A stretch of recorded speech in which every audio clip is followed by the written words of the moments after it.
বাবর আজম ও মোহাম্মদ রিজওয়ানের পর এবার দল থেকে বাদ পড়লেন শাহিন শাহ আফ্রিদিও। বিস্তারিত জানতে ভিডিওটি স্কিপ না করে সাথেই থাকুন। বাংলাদেশের বিপক্ষে 3 ম্যাচের 16 সদস্য দল ঘোষণা করেছে পাকিস্তান ক্রিকেট বোর্ড।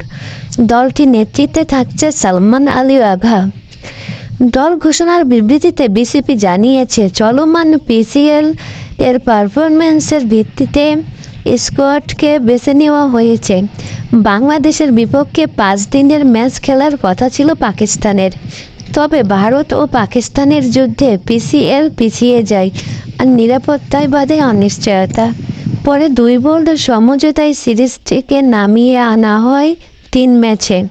খেলার সময়সূচি প্রকাশ না হলেও জানা গেছে 27, 29 ও 31 মে হতে পারে লাহোরের গাদ্দাফি স্টেডিয়ামে।